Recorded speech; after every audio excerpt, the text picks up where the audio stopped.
Mes amis, précédemment, nous avons fait une vidéo pour parler de l'accès distant Telnet et SSH que nous avons vu ensemble et que nous poursuivons avec notre série de vidéos.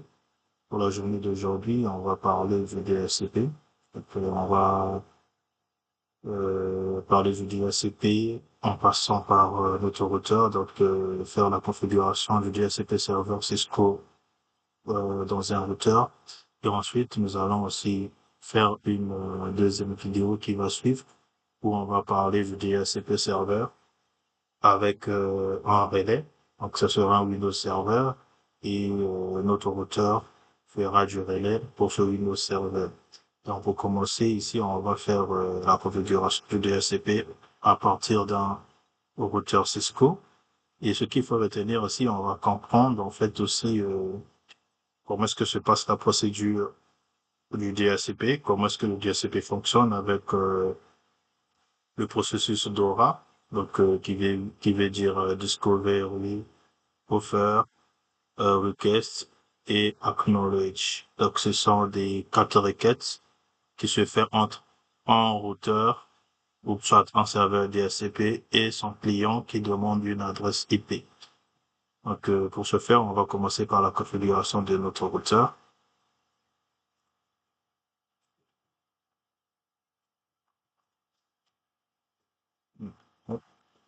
Nous n'allons pas faire toute la configuration de base, mais ce que nous allons faire ici, c'est configurer toutes les interfaces du routeur en leur attribuant une adresse IP, comme nous dans le lab. Donc là, je commence, configure terminal. La première des choses, malgré tout, toujours changer le mot de passe, le hostname, donc le nom de l'équipement, et ensuite, je vais configurer les interfaces, IP address, 3.1,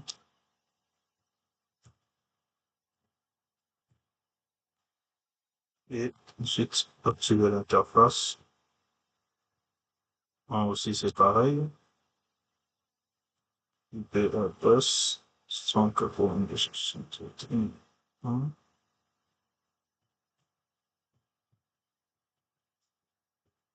Toujours activé. Pareil aussi pour 2.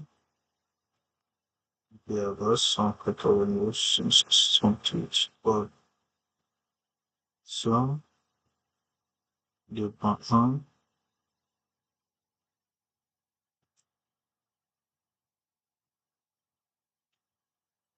Deux cent cinquante-cinq, 255. Alors, une fois fait,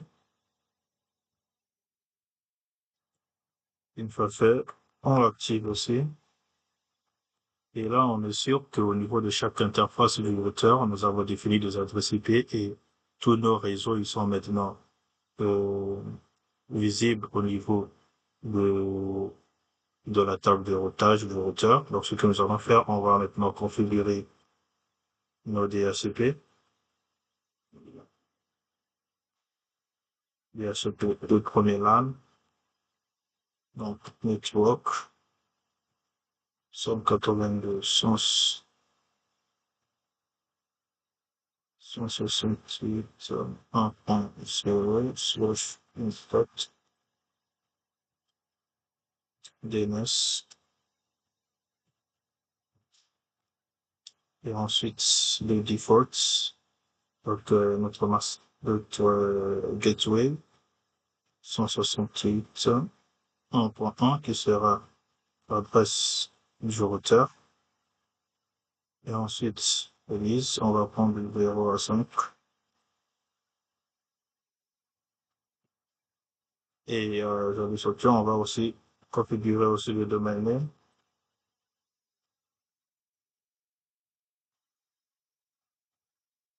Et on va faire pareil pour les autres. Donc, IP DHCP, rule, LAN 1, network, 192.0/24 defaults 192.168 un point 2.1 DNS 888 domaine name et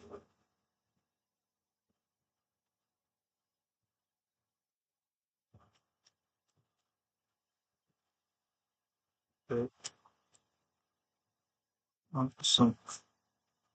Pareil pour le dernier news que nous avons fait convoquer. Voilà. Let's select them. Voilà. C'est le slash start defaults contains 168 .1 DNS 888 domaine name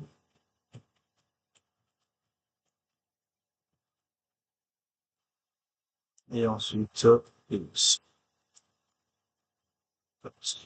Alors, là c'est bon, et ce qu'il faut faire pour éviter ce qu'on appelle par conflit d'adresse, puisque le serveur qui est notre routeur, il a déjà une adresse, on va essayer d'exclure les adresses donc on va exclure les adresses,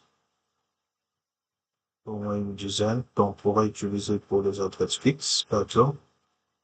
Donc 192, 168, 1.10, pareil aussi pour le réseau 2.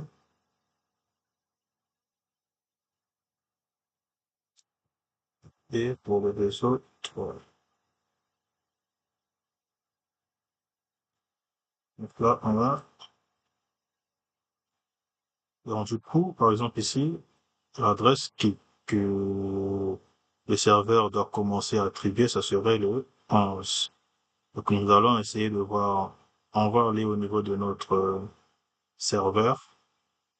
Par exemple ici, on est dans le réseau 192.168.0. Donc je viens sur notre serveur. Voilà. Je vais voir s'il est bien OK. Et puis, on va aller vérifier. Et puis, configure.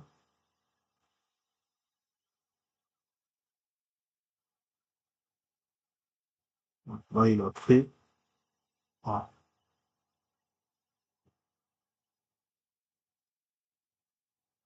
je mets quand je pense qu'il va garder l'ancien, je pense. On va mettre IP config news.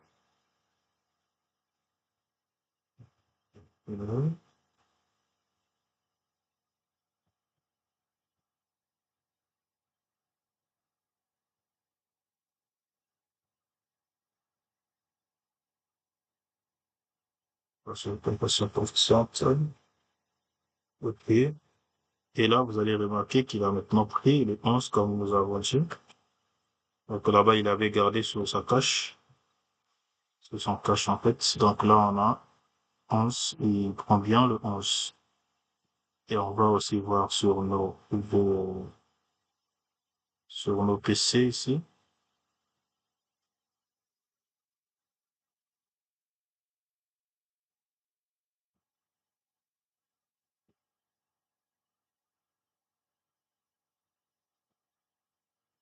Donc, là, sur IP, vous allez remarquer ici, il avait pris, il a pris les 200. Donc, on va utiliser IP DHCP. On va voir la procédure DORA. Là, vous allez remarquer, il a envoyé la requête 2 fois. Il a d'abord envoyé la requête DHCP Discover.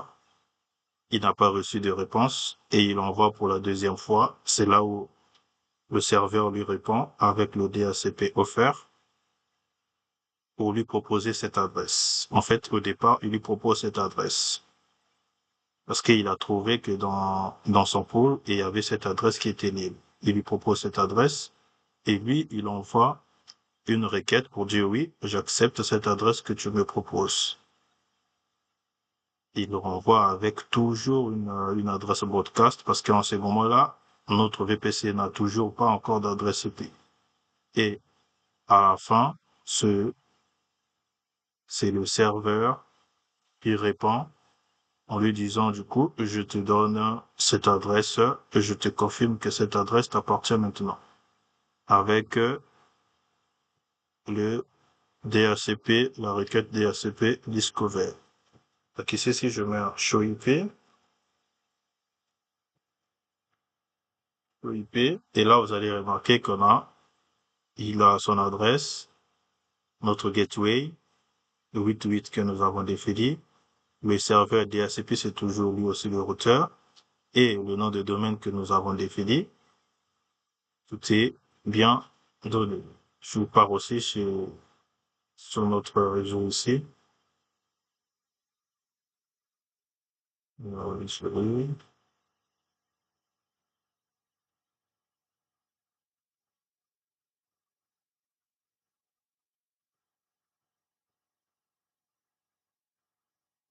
On va lancer la même requête ici.